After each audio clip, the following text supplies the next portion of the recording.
নমস্কাৰ, এটা নতুন ভিডিঅ' সৈতে পুনৰ আপোনালোকক মোৰ চেনেললৈ স্বাগতম জনাইছোঁ।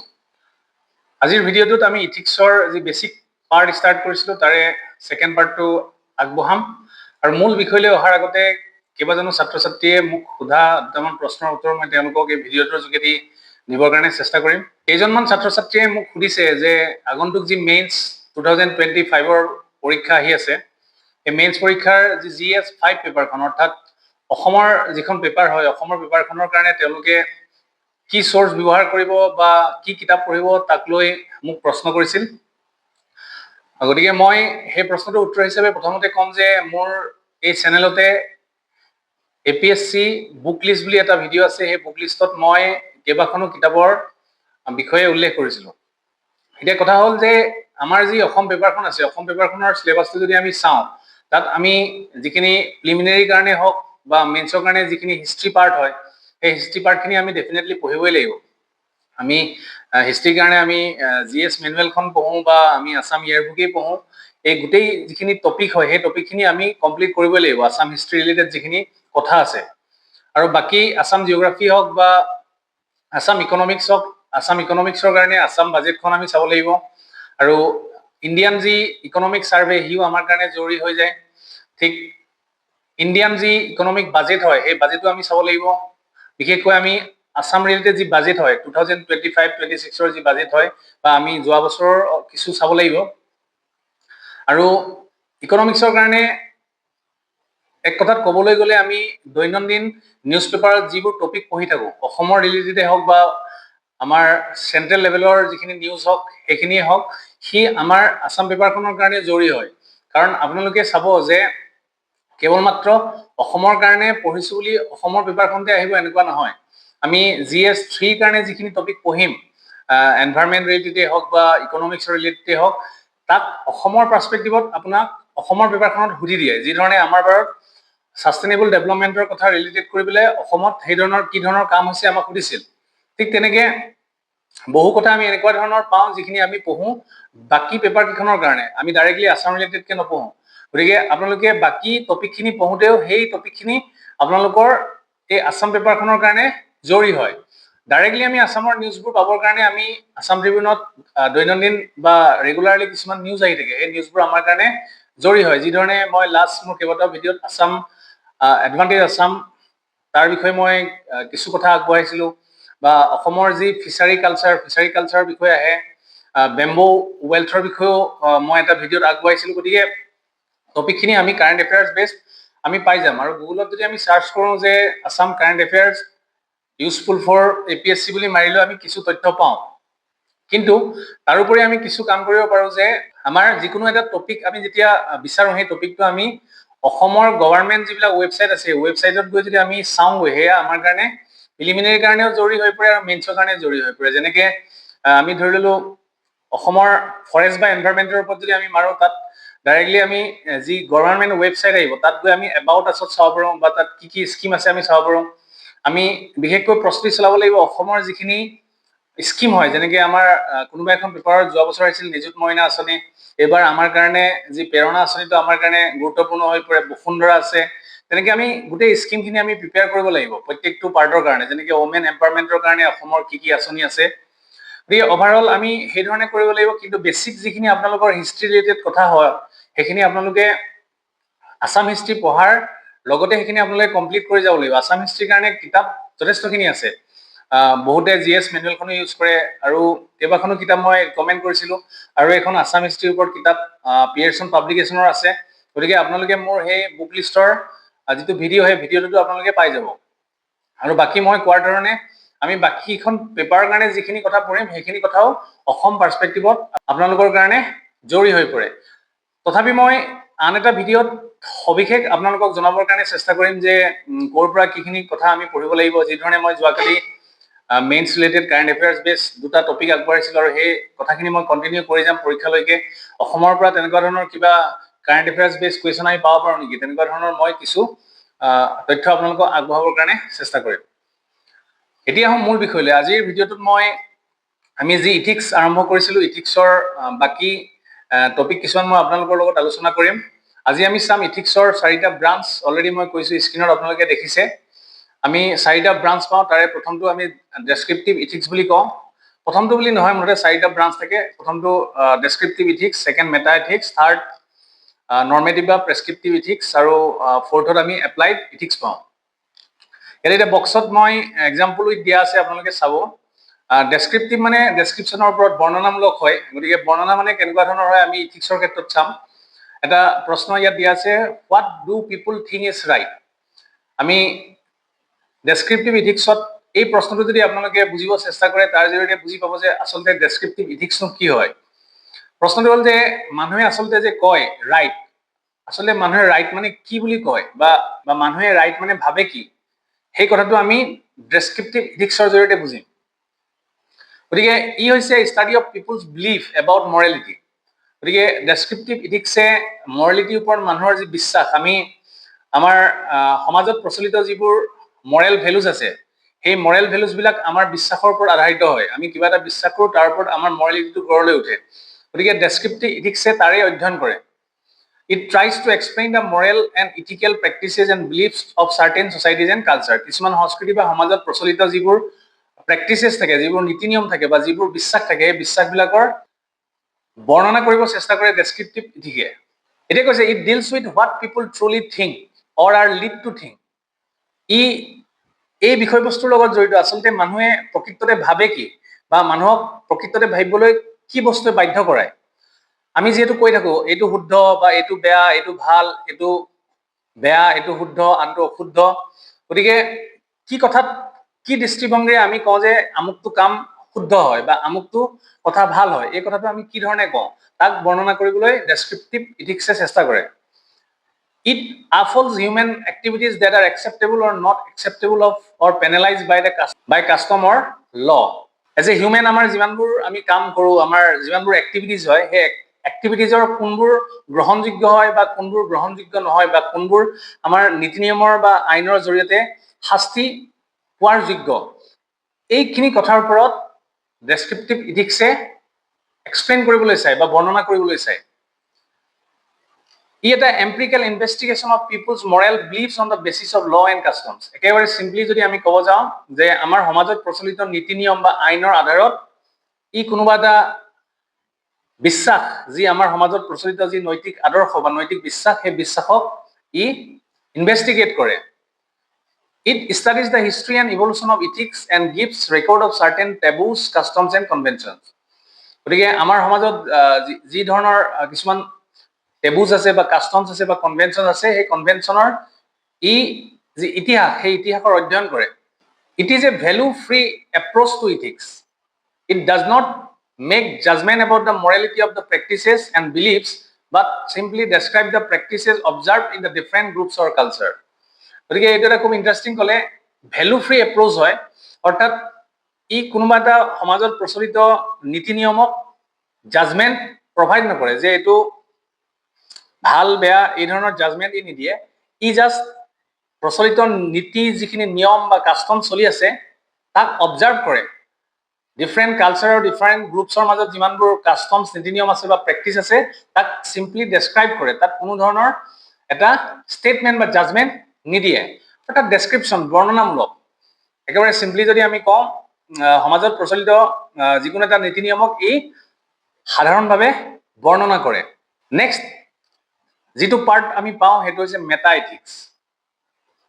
মেটা ইথিক্সৰ প্ৰশ্নটো আপোনালোকে চাব, আমি ডেছক্ৰিপটিভ ইথিক্সত পাইছিলোঁ what do people think is right. Describe কৰিছে যে মানুহে ৰাইট মানে আচলতে ভাবে কি। মেটা ইথিক্সৰ প্ৰশ্নটো হ'ব হোৱাট ডাজ ৰাইট ইভেন মিন। এতিয়া ৰাইট মানে একচুৱেলি কি। আমি যদি প্ৰেক্টিকেলি এটা চাওঁ, মিছা কথা কোৱাটো বেয়া। ডেছক্ৰিপটিভ ইথিক্সে এই ধৰণে প্ৰশ্ন কৰিব যে মানুহে আচলতে বেয়া মানে ভাবে কি, তাক ডেছক্ৰাইব কৰিব। কিন্তু মেটা ইথিক্সে কি কৰিব, আচলতে বেয়া মানে কি একচুৱেলি বুজাইছে, বেয়া শব্দটো একচুৱেলি কি বুজাইছে, সেই কথাটোৰ ওপৰত ই আধাৰিত। আমি বুলেট পইণ্টছখিনি চাম। Meta ethics, the sub discipline of ethics concern with the nature of ethical theories and moral judgement. যিবোৰ মৰেল জাজমেণ্ট বা যিবোৰ ইথিকেল থিয়ৰি আছে, সেই ইথিকেল থিয়ৰি প্ৰকৃতিৰ লগত মেটা ইথিক্সটো জড়িত হয়। ই অৰিজিনটো ইনভেষ্টিগেট কৰে আৰু সেই নিৰ্দিষ্ট ইথিকেল কনচেপ্টটোৰ মিনিংটোক ই অধ্যয়ন কৰে। It studies where our ethical principles come from. ই অধ্যয়ন কৰে যে একচুৱেলি আমাৰ ইথিকেল যিকোনো এটা বস্তুৰ ওপৰত আমাৰ কনচেপ্ট বা যি মৰেল ভেলুজ আমি মেইনটেইন কৰি ৰাখিছো সি একচুৱেলি আহিছে ক'ৰ পৰা, অৰিজিনটো কি অধ্যয়ন কৰে আৰু একচুৱেলি সিহঁতে কি বুজায় সেই কথাটো ই অধ্যয়ন কৰে। It tries to analyze the underlying principles of ethical values. Very important. নিৰ্দিষ্ট এটা ইথিকেল ভেলুজৰ লগত জড়িত যি প্ৰিন্সিপল সেই প্ৰিন্সিপলটো অধ্যয়ন কৰে। আনহাতে ডেছক্ৰিপটিভ ইথিক্সটোক আমি কি কৈছিলো, আমি কিবা এটা ভাল বা বেয়া বুলি কওঁ, তাক আমি জাষ্ট বৰ্ণনা কৰোঁ, এই কামটো বেয়া, তাক আমি বৰ্ণনা কৰিছো কিয় বেয়া। কিন্তু মেটা ইথিক্সে কি ডিছকাছ কৰে যে একচুৱেলি বেয়াটোৱে কি বুজায়, কি কাৰণে ই বেয়া, বেয়া মানে কি ক্ষেত্ৰত বেয়া, সেই কথাটোক মেটা ইথিক্সে আলোচনা কৰে। গতিকে meta ethics is ethics about ethics. Very simple, এটা মিনিঙতে যদি বুজো, it means about the things itself, evaluation of ethics itself. What is mean by wrong action, এটা বেয়া একশ্যনে আচলতে কি বুজায়। হোৱাই ইজ ষ্টিলিং ইমৰেল, চুৰ কৰাটো কিয় ইমৰেল হয়। হোৱাই ইজ চাৰিটি মৰেল, দান দিয়াটো কিয় মৰেল হয়। গতিকে ই সেই ধৰণৰ প্ৰশ্নবোৰৰ ওপৰত আধাৰিত এটা পাৰ্ট হয়, এটা ব্ৰাঞ্চ হয়। এটা এক্সাম্পল চাব, in case of Santhara practice by Jain, meta ethics studies the reason for such believes more profoundly. গতিকে জৈন ধৰ্মৰ যি সন্থৰা প্ৰেক্টিছ হয় সেই প্ৰেক্টিছৰ লগত জড়িত যিমানবোৰ বিশ্বাস আছে সেই বিশ্বাসবিলাকৰ যি ৰিজন হয় বা তাৰ লগত জড়িত যিবোৰ কাৰণ, সেই কাৰণবিলাকক ই খুব সুন্দৰকৈ অধ্যয়ন কৰে। ই কেনেকুৱা ধৰণৰ প্ৰশ্নৰ লগত জড়িত চাব, what do we mean by freedom. আমি যদি প্ৰেক্টিকেলি ফ্ৰীডম শব্দটোকে লৈ যদি চাওঁ, ডেছক্ৰিপটিভ ইথিক্সৰ মতে ফ্ৰীডমৰ এটা চিম্পলি বৰ্ণনা দিব, ফ্ৰীডমৰ লগত মানুহৰ যি বিশ্বাস আছে সেই বিশ্বাসৰ ডেছক্ৰিপশ্যন দিব বা তাৰ অধ্যয়নমূলক এটা বৰ্ণনা দিব। কিন্তু মেটা ইথিক্সে কি কৰিব, একচুৱেলি ফ্ৰীডম শব্দটোৱে কি বুজায়। নেক্সট আমি চাম নৰ্মেটিভ বা প্ৰেছক্ৰিপটিভ ইথিক্স। নৰ্ম শব্দটো আহিছে নৰ্মছৰ পৰা, আৰু প্ৰেছক্ৰিপটিভ শব্দটো আমি চাব পাৰোঁ যিধৰণে ডক্টৰে প্ৰেছক্ৰিপশ্যন লিখে, প্ৰেছক্ৰাইব কৰে। গতিকে আমি এতিয়া যেতিয়া আমি কথাখিনি আলোচনা কৰিম এই কথাকেইটা আপোনালোকে বুজি পাব। হাউ শুড পিপুল এক্ট, মানুহে কি ধৰণে এক্ট কৰিব লাগে বা কি ধৰণে কৰা উচিত। Normative ethics is concern with the norms, standards or criteria that defines principle of ethical behaviour. আমি যে কওঁ যে এজন ছাত্ৰ হিচাপে বা এজন APSC এছপিৰেণ্ট হিচাপে এইখিনি তেওঁলোকৰ ব্যৱহাৰ হ'ব লাগে। গতিকে নৰ্মেটিভ ইথিক্সে সেই নিৰ্দিষ্ট নৰ্মছখিনি কৈ দিয়ে, ক্ৰাইটেৰিয়াখিনি কৈ দিয়ে বা ষ্টেণ্ডাৰ্ডছখিনি কৈ দিয়ে যে কি ধৰণৰ ব্যৱহাৰ বা কি ধৰণৰ কণ্ডাক্ট হ'ব লাগে। How should people act, it is the study of what one should or should not do. Very simple, ই অধ্যয়ন কৰে কি কৰিব লাগে বা কি কৰিব নালাগে। যিধৰণে আমাক ডক্টৰে প্ৰেছক্ৰাইব কৰি দিয়ে যে এইখিনি কাম নকৰিব এইটো বেমাৰ হ'লে, বা এইখিনি ঔষধ এইটো সময়ত খাব। চ' সেইটো তেনেধৰণৰ এটা কনচেপ্ট, প্ৰেছক্ৰিপটিভ ইথিক্স শব্দটো সেইকাৰণে ব্যৱহাৰ হৈছে। এতিয়া এক্সাম্পল যদি চাওঁ, মাৰ্ডাৰ ইজ ৰং, মাৰ্ডাৰটো ৰং হয়, মানে হত্যা কৰাটো এটা ভুল কাম। Giving to charity is good but not ethically mandatory, কাৰোবাক দান দিয়াটো ভাল কিন্তু সি অনিবাৰ্য নহয়। Conflict of interest must be handle carefully, যদি কনফ্লিক্ট অফ ইণ্টাৰেষ্ট যদি হয় তাক কেয়াৰফুলি আমি হেণ্ডেল কৰিব লাগে। এই নিৰ্দিষ্ট নৰ্মছখিনি আমাক দি দিছে নৰ্মেটিভ ইথিক্সে, তাত আৰু বেলেগ ধৰণৰ ডেছক্ৰিপশ্যন বা বেলেগ ধৰণৰ মেটা ইথিক্সৰ যিধৰণে আমি হোৱাট একচুৱেলি ইট মিন সেই ধৰণৰ প্ৰশ্ন কৰিছিলোঁ, ইয়াত কিন্তু নহয়। ই একজেক্টলি আমাৰ ছ'চাইটিত চলি থকা কিছুমান নৰ্মছ বা আমি মানি চলিব লগা কিছুমান প্ৰেছক্ৰিপশ্যন হয়। It is the study of ethical theories that prescribe how people ought to act and behave in society. Very simple. If someone deviates from established standards, there are provisions for punishment and the justification for the same. গতিকে সেই নিৰ্দিষ্ট প্ৰচলিত নৰ্মছৰ বাহিৰত যদি কিবা হয় তেন্তে তাৰ কাৰণে পানিছমেণ্টৰ প্ৰবেবিলিটি আছে বা পানিছমেণ্টৰ সম্ভাৱনা আছে বা তাৰ ওপৰত জাষ্টিফিকেশ্যনৰ প্ৰয়োজনীয়তা আছে। যিধৰণে এতিয়া এটা চিম্পল প্ৰেক্টিকেল এক্সাম্পল যদি লওঁ আমি, যে পৰীক্ষাত নকল মৰাটো বেয়া বা পৰীক্ষাত নকল মৰাটো শুদ্ধ কাম নহয়, সেইটো এটা নৰ্মছ হয়। গতিকে আমি যদি পৰীক্ষাত নকল মাৰোঁ তেন্তে তাৰ কাৰণে পানিছমেণ্টৰ সুবিধা আছে। গতিকে সেই ধৰণৰ কথাখিনিকে আমি পাওঁ নৰ্মেটিভ ইথিক্সত। গতিকে ই ষ্টেণ্ডাৰ্ড ফিক্স কৰে বা এক্সামাইন কৰে যিটো ৰাইট হয় বা যিটো ৰং হয়। এই বক্সৰ লাষ্টৰ ফালে এটা এক্সাম্পল আপোনালোকে দেখিব স্ক্ৰীণত। Normative ethical theories are utilitarianism, deontology and consequentialism. এই যিখিনি পইণ্টছ আপোনালোকে পাইছে, ইউটিলিটেৰিয়ানিজিম বা ডিঅন্টলজি বা কনসিকুৱেন্সিয়েলিজমনো কি হয় সেই বিষয়ে আমি পাছত আলোচনা কৰিম, কাৰণ সেইখিনি আমাৰ কাৰণে খুবেই জৰুৰী হয়। আৰু এই শব্দকেইটাৰ মিনিংটো যেতিয়া বুজিব আপোনালোকে গম পাব যে it is quiet interesting. Next lastly আমি পাওঁ এপ্লাইড ইথিক্স। শব্দটোৰ পৰা আমি গম পাওঁ যিটো এপ্লিকেবল হয়। প্ৰশ্নটো হ'ল how do we take moral knowledge and put it into practice. আমি কি ধৰণে আমি নৰ্মেটিভ ইথিক্সৰ পৰা নৰ্মছবোৰ পালোঁ, ডেছক্ৰিপটিভ ইথিক্সৰ পৰা আমি ডেছক্ৰিপশ্যন পালোঁ, মেটা ইথিক্সৰ পৰা আমি কি কাৰণেনো হয় তাৰ মিনিংটো পালোঁ, কিন্তু একচুৱেলি আমি তাক প্ৰেক্টিকেল লাইফত কি ধৰণে ব্যৱহাৰ কৰিম সেইটোকে আমি এপ্লাইড ইথিক্সৰ জৰিয়তে চাম। Evans and Macmillan define applied ethics as the theories of ethics concerned with the application of normative ethics to particular ethical issues. গতিকে নিৰ্দিষ্ট ইথিকেল ইছ্যুৰ ক্ষেত্ৰত নৰ্মেটিভ ইথিক্সৰ যিখিনি নৰ্মছ হয় সেইখিনি কি ধৰণে এপ্লাই কৰিব পাৰি সেই বিষয়ে এপ্লাইড ইথিক্সে আমাক থিয়ৰি প্ৰভাইড কৰে। In applied ethics, specific concerns in private and public life that involve moral judgment are philosophically examined from a moral perspective. আমাৰ পাব্লিক বা প্ৰাইভেট লাইফত যিবোৰ নিৰ্দিষ্ট কনচাৰ্নছ থাকে আৰু সেই নিৰ্দিষ্ট কনচাৰ্নবিলাকৰ লগত যি মৰেল জাজমেণ্ট ইনভলভ হৈ থাকে তাক ফিলচফিকেলি এক্সামাইন কৰে এপ্লাইড ইথিক্সে। কৈছে in applied ethics using the conceptual tools of meta ethics and normative ethics one tries to resolve this controversial issues. যেনেকৈ আমি কিছুমান শব্দ পাম, এই শব্দখিনি মই এতিয়া ইলাবৰেট নকৰোঁ কাৰণ আমি এটা চিষ্টেমেটিক ৱেত গৈ আছোঁ। আমি সেই নিৰ্দিষ্ট শব্দবিলাকৰ ডেফিনেশ্যনছ আমি চাম, বাট আমি কিছুমান বেছিক কনচেপ্ট ক্লিয়াৰ কৰি ল'ব লাগিব। তথাপি শব্দকেইটা পঢ়োঁ। বায়' ইথিক্স পাৰ্টেইনছ টু ইউথেনেচিয়া, পৰীক্ষাত আহে কিন্তু ইয়াৰ ওপৰত, বা আমাৰ ইথিক্সৰ কেছ ষ্টাডিজতো আহিব পাৰে। Abortion or research on human embryos. গতিকে এই চাৰিটা ব্ৰাঞ্চৰ পৰা আজি আমি এই কথাখিনি চালোঁ। আশা কৰিছোঁ আপোনালোকে যদি ৰিপিটেডলি কথাখিনি আকৌ পঢ়ে বা ভিডিঅ'টো চাই তেন্তে কথাখিনি বুজাত সহজ হ'ব। আৰু ইয়াত চিষ্টেমেটিক ৱেট পইণ্টছখিনি দিয়া আছে, আপোনালোকে পজ কৰি চাব। এতিয়া আমি নেক্সট পাৰ্টটোত যাওঁ। নৰ্মেটিভ ইথিক্সৰ যিকেইটা পইণ্ট পাইছিলোঁ আমি, ইউটিলিটেৰিয়ানিজিম যিটো পাইছিলোঁ তাৰ বিষয়ে আমি চাম এতিয়া। ই এটা খুব জৰুৰী কনচেপ্ট হয়, ইথিকেল থিয়ৰী হয়, that determines right and wrong by focusing on outcomes. মানে চিম্পলি যদি ক'ব যাওঁ, ইউটিলিটেৰিয়ানিজিমৰ মেইন কনচেপ্টটো হৈছে যে আমি কিবা এটা কাম কৰাৰ ক্ষেত্ৰত এই যি থিয়ৰী, এই থিয়ৰীটোৱে আউটকামছটো চাই পেলাই শুদ্ধ নে ভুল ক'ব, নৰ্মছৰ ওপৰত বেছ কৰি নহয়। যেনেকৈ ক'ব গ'লে ই কনচিকুৱেন্সিয়েলিজিমৰ এটা পাৰ্ট হয়। মানে কনচিকুৱেন্স কি হ'ব, আমি যেনেকৈ ইংৰাজী শব্দ এটা আছে যে এই কামটোৰ কনচিকুৱেন্স কিন্তু বহুত ভাল বা বেয়া হ'ব, গতিকে আউটকামটোৰ ওপৰত চাইহে ই ক'ব যে এই কামটো ভাল নে বেয়া। এটা যদি আমি এক্সাম্পল ল'ব যাওঁ, আমি চুৰ কৰাটো বেয়া বুলি জানো, ৰাইট?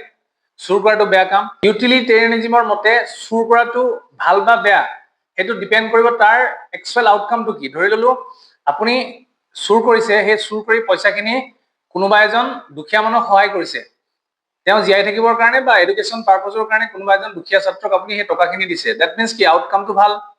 গতিকে ইউটিলিটেৰিয়ানিজিমৰ মতে তাক ইথিকেল বুলি ক'ব। গতিকে ই কনচিকুৱেন্সিয়েলিজিমৰ এটা ফৰ্ম হয়, অৰ্থাৎ কনচিকুৱেন্সৰ ওপৰত ই ডিপেণ্ডেবল হয়। কৈছে it holds that the most ethical choice is one that will produce the greatest good for the greatest number. Death sentence to terrorist. এতিয়া আমি মৃত্যুদণ্ডটো আমি বহু ক্ষেত্ৰত বেয়া বুলি কওঁ, কিন্তু আমি টেৰৰিষ্টক মৃত্যুদণ্ড দিয়াটো আমি ভাল বুলি ক'ম, কাৰণ ইয়াৰ জৰিয়তে আমি এনেকুৱা এটা এক্সাম্পল ছেট কৰিম যাৰ জৰিয়তে আমি টেৰৰিষ্ট হওক বা যিকোনো ক্ৰাইমছত ইনভলভ হোৱা মানুহৰ কাৰণে ই এটা এক্সাম্পল ছেট কৰিব। গতিকে সি এটা ভাল কনচিকুৱেন্স আমাক দিব, ভাল আউটকাম দিব। গতিকে আমি ইউটিলিটেৰিয়ানিজিমৰ মতে আমি ক'ম যে death sentence is good. Limitation আছে। It is impossible to quantify, compare or measure happiness or well-being. It does not account for things like feelings and emotions, culture or justice. গতিকে আমি এই যিটো ইউটিলিটেৰিয়ানিজিমৰ যিটো থিয়ৰী পাইছোঁ, সি তাক কোৱান্টিফাই বা কম্পেয়াৰ কৰা বস্তুৰ ক্ষেত্ৰত সম্ভৱ নহয়। যেনেকৈ হেপিনেছ আমি কেতিয়াও কাউণ্ট কৰিব নোৱাৰোঁ, যে মানুহ এজন কিমান সুখী আমি কেতিয়াও কাউণ্ট কৰিব নোৱাৰোঁ। ফিলিং বা ইম'চনৰ ক্ষেত্ৰত ইয়াক আমি ব্যৱহাৰ কৰিব নোৱাৰোঁ। Next, utilitarianism ignores the welfare of minorities such as LGBTQ কমিউনিটিৰ কথা কওঁ, সেই কমিউনিটিৰ ৱেলফেয়াৰৰ ক্ষেত্ৰত এই থিয়ৰিটোৱে তাক ইগন'ৰ কৰে, তাক মানি নচলে। আমি এক্সাম্পল চাম। If a particular act is enacted which is in the interest of common people but at the same time is impinging on the rights of transgender, utilitarianism would defend it. ধৰি ল'লো আমি এখন আইন প্ৰণয়ন কৰিছোঁ যিখন আইন সাধাৰণ মানুহৰ কাৰণে খুব উপযোগী হয়, কিন্তু একে সময়তে সেই আইনখনে LGBTQ কমিউনিটিৰ কাৰণে কিন্তু প্ৰব্লেমেটিক হয় বা তেওঁলোকৰ এগেইনষ্টত হয় এতিয়া এই যি থিয়ৰি আমি পঢ়িছো ইউটিলিটেৰিয়ানিজম সেই থিয়ৰিটোৱে সেই নিৰ্দিষ্ট আইনখনক ডিফেন্ড কৰিব অৰ্থাৎ ছাপোৰ্ট কৰিব গতিকে ই এটা লিমিটেশ্যন হয় it ignored the welfare of minorities such as LGBTQ communities. Next question, in utilitarian ethics there are no shades of gray, either something is wrong or it is right. গতিকে ইয়াত কোনো ধৰণৰ grey said নাই কৈছে কিবা এটা শুদ্ধ কিবা এটা ভুল গতিকে ডিপেন্ড কৰিব তাৰ কনসিকুৱেন্সৰ ওপৰত can not predict with certainty whether the consequences of our actions will be good or bad. এই নিৰ্দিষ্টকৈ প্ৰেডিক্ট কৰিব নোৱাৰে মানে আগতীয়াকৈ ক'ব নোৱাৰে যে আমাৰ কনসিকুৱেন্সটো কোনোবা ক্ষেত্ৰত ভাল হ'বনে আমাৰ কামৰ কনসিকুৱেন্সটো কোনোবা ক্ষেত্ৰত ভাল হ'বনে বেয়া হ'ব ই ক'ব নোৱাৰে the results of our action happen in the future কাৰণ আমি কিবা এটা কাম কৰিলে তাৰ ফলাফলটো আমি ভৱিষ্যতে পাম next point it has also trouble accounting for values like justice and individual rights গতি ই এটা another limitation হয় lastly আমি পাওঁ it justifies ends even at the cost of mean গতিকে এটা এটা খুব ইম্পৰ্টেন্ট সেন্টেন্স হয় ই ফলাফলটোক বেছি জাস্টিফাই কৰে whether means to যিয়ে নহওক এক্সাম্পল চাব stealing is unethical but if someone steals money to join the school মই অলৰেডি কোৱাটোৱে গতিকে ই এন্ড ৰিজাল্টটোৰ ওপৰত গুৰুত্ব কৰে মানে পথটো যিয়ে নহওক লাগে গতিকে চুৰ কৰাটো বেয়া বুলি আমি জানো কিন্তু যদি ভাল কাম কৰাৰ কাৰণে চুৰ কৰা হৈছে ই তাক জাস্টিফাই কৰিব এইটো এটা তাৰ নেগেটিভ পইণ্ট হয় নেক্সট আমি চাম ডিঅন্টলজি খুব এটা ইম্পৰ্টেন্ট কনসেপ্ট হয় deontology is a duty based system of ethics which holds that some acts are intrinsically right or wrong regardless of their consequences গতিকে আমি যেটো কনসিকুৱেন্সিয়েলিজম পঢ়িছিলো এতিয়া তাৰ উল্টাটো হল ডিঅন্টলজি অৰ্থাৎ কিছুমান এক বা কিছুমান কাম হি ইন্ট্ৰিনসিক্যালি ৰাইট বা ৰং হয় তাত আমি কনসিকুৱেন্সৰ কোনো কথা নাই তেনেকৈ আমি কওঁ যে চুৰ কৰাটো বেয়া দ্যাট ইজ বেয়া তাত কোনো ধৰণৰ আমি কনসিকুৱেন্সৰ কথা নকওঁ যিধৰণে ইউটিলিটেৰিয়ানিজমে তাক জাস্টিফাই কৰিছে সেই ধৰণৰ ডিঅন্টলজিত নহয় Next question, deontology is an ethical theory that uses rules to distinguish right from wrong. এই এনেকুৱা এটা ethical theory হয় যি wrongটোৰ পৰা rightটোক পৃথক কৰে is often associated with philosopher Immanuel Kant এইটো আপোনালোকে মনত ৰাখিব কান্টৰ এটা ফিলসফি হয় Kant believed that ethical actions follow universal moral laws ই মানে চিৰন্তন এটা নীতি আদৰ্শৰ ওপৰত বেসড হয় universal moral laws হয় যেনেকে don't lie don't still don't seat মানে হি তাৰ আৰু কোনো ধৰণৰ কনসিকুৱেন্সৰ কথা নাই চুৰ কৰাটো বেয়া দ্যাট ইজ বেয়া মিছা কথা কোৱাটো বেয়া দ্যাট ইজ বেয়া এতিয়া কৈছে আনলাইক কনসিকুৱেন্সিয়েলিজম হুইচ জাজেছ একশনস বাই দেয়াৰ ৰিজাল্ট ই ৰিজাল্টৰ ওপৰত বেসড নহয় ডিঅন্টলজি ডাজ নট ৰিকোয়াৰ ৱেটিং the cost and benefits of a situation কিবা এটা সিচুৱেশ্যনৰ বেনিফিট বা কষ্টৰ কথা ই ডিঅন্টলজিয়ে কেতিয়াও প্ৰয়োজন বুলি নকয় যে তাক আমি বিবেচনা কৰিব লাগে আমি যদি মিন্সটো বেয়া আমি ৰিজাল্টৰ কথা নাভাবো দ্যাট ইজ বেয়া যিধৰণে মই কলো ইউটিলিটেৰিয়ানিজমৰ ক্ষেত্ৰত যেনেকৈ কলো যে আমি মিন্সটো যিয়ে নহওক এন্ডছ ৰিজাল্টটো যদি ভাল আমি তাক ভাল বুলি কওঁ কিন্তু ইয়াত সেইটো নহয় কোনোবা এটা কথা যদি নৰ্মছ মতে যদি বেয়া সেইটো বেয়া লিমিটেশন খিনি চাব deontology can produce result that many people find unacceptable গতিকে ডিঅন্টলজিৰ পৰা এনেকুৱা কিছুমান ৰিজাল্ট আহে যিবোৰ সকলোৱে একচেপ্ট নকৰে There is no place for human inclination, emotions and consequences. গতিকে মানুহৰ inclination বা emotions consequences ইয়াত কোনো ভ্যালু নাই In some situation emotional intelligence empathy is required to bring harmony or achieve a greater good. গতিকে ডিঅন্টলজিৰ কিছু limitation আছে আমি ইয়াত পাইছো এইটা থাৰ্ড পইণ্টটো চাব it may produce consequences that can be unacceptable to most. You should not lie even if it the lie saves the lives of millions of people গতিকে ইয়াত কৈছে যে আমি কনসিকুৱেন্সিয়েলিজমৰ মতে আমি মিছা কথা এটা কৈছো আৰু সেই মিছা কথাটোৱে যদি হাজাৰজন মানুহৰ যদি প্ৰাণ ৰক্ষা কৰিছে হেতু ইউটিলিটেৰিয়ানিজমৰ মতে ভাল কিন্তু ডিঅন্টলজিৰ মতে এটো বেয়া গতিকে ই আমাৰ কাৰণে একসেপ্টেবল নহয় বহু ক্ষেত্ৰত One possible way of resolving this problem can be through an idea called threshold deontology গতিকে এই যেটো সমস্যা এই সমস্যাটো সমাধান কৰাৰ এটা উপায় আছে আৰু উপায়টো হল threshold deontology threshold deontology মানে কি which says we should always obey the rules unless in an emergency situation গতিকে threshold deontology কৈছে যে আমি কিছুমান নিয়ম আমি কিছুমান নীতি নিয়ম আমি তেতিয়ালৈকে মানি চলিম যেতিয়ালৈকে হি খুব বেছি আৰ্জেন্ট নহয় মানে আৰ্জেন্ট সিচুৱেশনত আমি সেই কথাটো মানি নচলো যেনেকৈ ধৰি ললো মোৰ সাংঘাতিক এনেকা এটা ডাঙৰ problematic situation আহিল যিটো প্ৰব্লেমেটিক চিটুৱেশ্যনত যদি মই মিছা কওঁ মোৰ লগতে বা 10জন মানুহৰ প্ৰাণ ৰক্ষা হ'ব তেন্তে মই মিছা কম কিন্তু মই সেই মিছাটো নোকোৱাকৈ তেতিয়ালৈকে থাকিম যেতিয়ালৈকে মোৰ প্ৰয়োজন নাই অৰ্থাৎ থ্ৰেছহল্ড ডিঅন্টলজিয়ে কৈছে যে এই যে ডিঅন্টলজিৰ লিমিটেশ্যন যি আছে সেই লিমিটেশ্যনটো আমি তেতিয়া ঠিক কৰিব পাৰিম যেতিয়ালৈকে আমি সমাজত প্ৰচলিত বা ডিঅন্টলজিৰ মতে প্ৰচলিত যিখিনি ইন্ট্ৰিনচিকেলি ৰাইট বা ৰং কনচেপ্ট আমি মানি চলিম যেতিয়ালৈকে আমাৰ কোনো ধৰণৰ আৰ্জেণ্ট চিটুৱেশ্যন নাহে আজিৰ ভিডিঅ'টো ইমানতে ৰাখিছো আকৌ এটা নতুন ভিডিঅ'ৰ সৈতে পুনৰ লগ পাম ইয়াৰ যি বাকি থকা অংশ আছে বাকি থকা অংশখিনি আপোনালোকক আগন্তুক ভিডিঅ'ত মই দিবলৈ চেষ্টা কৰিম পঢ়ি থাকক সময় নষ্ট নকৰিব আজিলৈ ভিডিঅ'টো ইমানতে ৰাখিছো ধন্যবাদ